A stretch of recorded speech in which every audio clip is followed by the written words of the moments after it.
अस्सलाम वालेकुम। Blood bag को पढ़ने की आदत डालें। जब ये ब्लड बैग आपके पास आता है आपकी सीट पे, आपके बेड पे, तो इसको पढ़ने की आदत डालें। क्यों? क्योंकि देखिए बहुत पेशेंट्स होते हैं और जब स्टाफ आपका ब्लड लेकर आ रहा होता है तो अल्लाह ना करे हो सकता है कि आपका बैग किसी के साथ मिक्स हो जाए।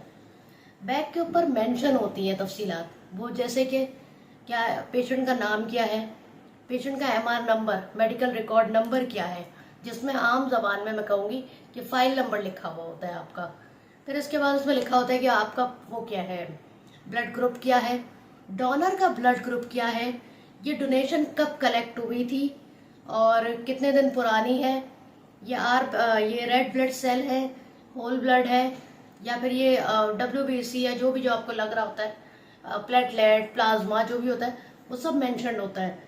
कितना है, किस दिन कलेक्ट हुआ और ये किस दिन एक्सपायर होगा, ये सारी मालूमात इसके ऊपर लिखी हुई होती हैं। आप इसको गौर से ज़रूर पढ़ा करें। इस मालूमात को पढ़ने की आदत डालें ताकि अल्लाह ना करे आपका ब्लड बैग मिक्स ना हो जाए किसी के साथ। आपको पता होना चाहिए कि आपका ब्लड ग्रुप सेम है, डोनर का सेम है, कितने दिन पुराना ब्लड है, और ये सारी मालूमात आपको लाजमी मालूम होनी चाहिए। ये मालूमात आप अपने दूसरे फेलोज के साथ भी शेयर करें ताकि उनमें भी आगाही पैदा हो। Thank you so much.